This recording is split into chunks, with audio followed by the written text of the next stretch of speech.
Alright, good morning everybody. As you can see, raining again. It rains every day. Everything's wet. But hey, I gotta get going here. I got stuff to do. Today, we're gonna pull the wheels off.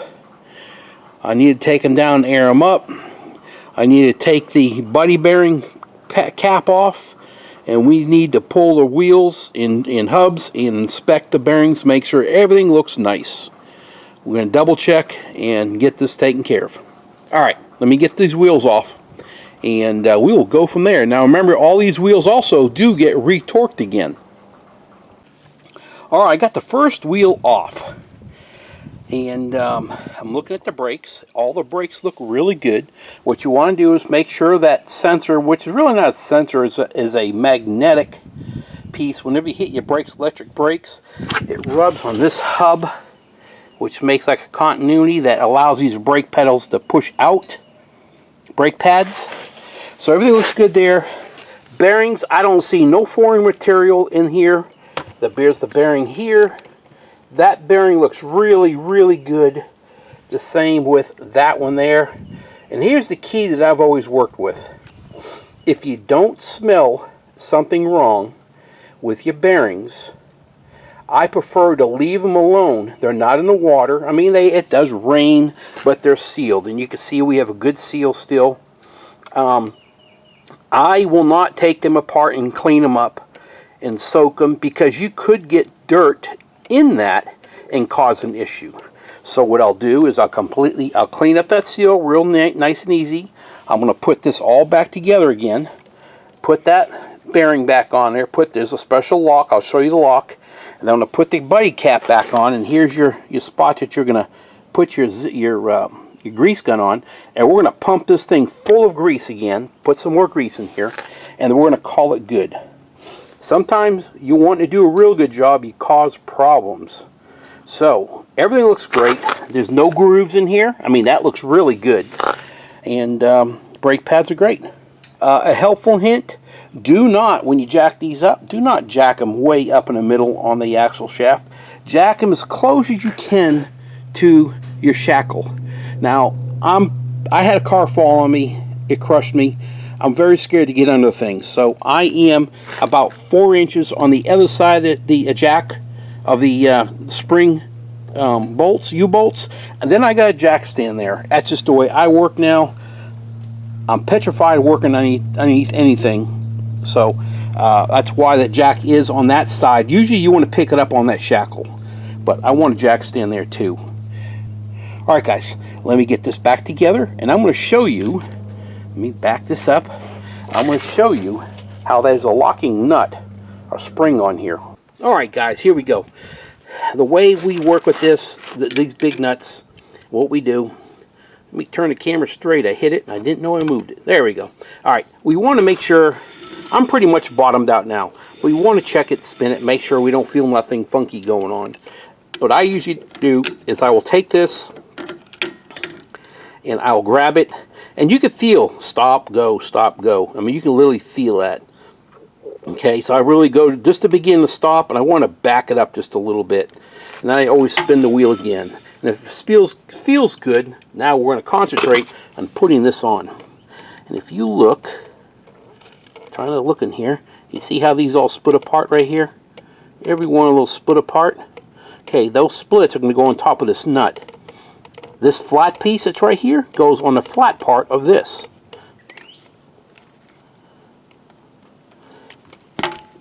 There it goes. Alright, there we go.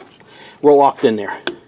Now what I'm going to do is I'm just going to tap them, make sure it's all the way on. Don't hit the threads. You can hear it solid. Okay, now show you, if you see, let me try to zoom you in closer. You see how that flat spot and that flat ring falls in here, and that's going to stop that from loosening up every time. Okay. Alright, we've got this all cleaned up really good. We're going to put our buddy bearing back on, and then we're going to pack this thing full of grease. Cap's barely on. We're just going to tap it in spot. Just walk around. You can hear when it hits. It sounds solid. You're good. Now, take out that rubber plug. Alright, and back in here, I showed you a second ago. Oop, my rubber plug's rolling away. Get back here. Showed you a second ago. I'm going to flip you sideways so you can see it better. And there's that little fitting, and that's where you put your grease gun on. Okay, let's push this in. We're locked on, and now we're just going to pump it full of grease.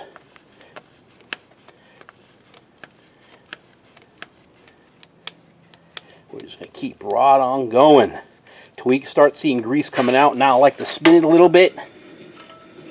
That we know that grease is moving around in there. And I can actually start to see the grease come out a bit.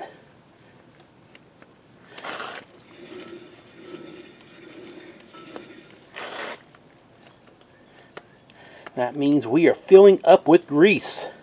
I'm going to call that good. I don't want grease pouring out everywhere. But you can see the grease that's in there. See it? So now we know that this thing is pumped full of grease in your hub.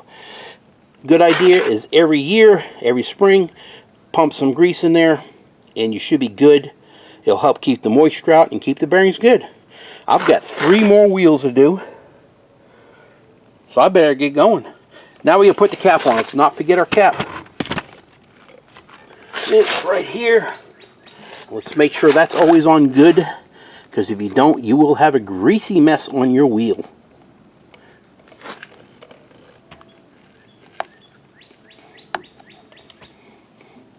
Okay, there you go. And that's how I do check my bearings. I check the hubs, I check the brakes, smell the grease. If the grease smells burnt, if you see any kind of shiny metal in your bearings, in the grease, you have issues. If you don't see that, my rule of thumb is, unless this thing had 100,000 miles on it, I'd be changing the grease. But the best thing is, when you have these buddy pack, it saves you all that stuff of having to change stuff out. So, we're good. Safety. And time to go. We got another one to do. Alright, next what we're going to do is we're going to torque these wheels down. This is a 5 lug. So we never torque side by side. We're going to crisscross as we go. I do have the axle still a little on the ground, or off the ground. I always like to leave it hanging a little bit, not much, so that the wheel will completely center on there, no problem when torquing it up. Torque I have is 115. They say between 90 and 120. I'm going 115. Here we go.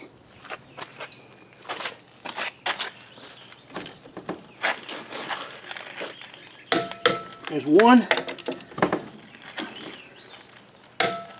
2,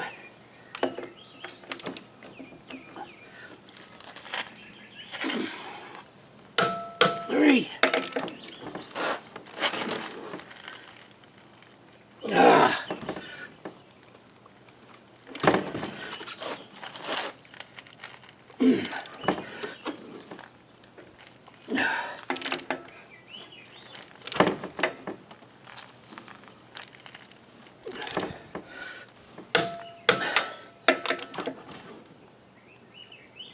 There he goes.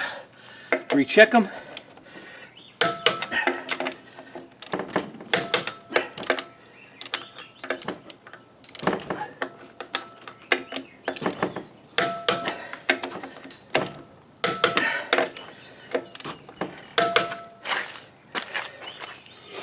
Alright, there we go. And after we take a trip, I'll bring my torque wrench. When we get there, I'll go ahead and recheck all my torques on all my lug nuts and make sure we're good. Alright, we got to do that one, then the other 2 on the other side. All 4 wheels and tires have been inspected. All the bearings are good. The brakes are good on all of them. And we use the buddy pack to repack everything full. So this thing is ready for another, oh, I don't know, 10,000 miles before I even attempt to touch it. Anyway, guys, that was my last big thing I got to do. Now I've just got little tiny things, as we all do, tiny stuff to, you know, upkeep on the camper, cleaning. So that's what's going on here. Y'all have a great day. Bye.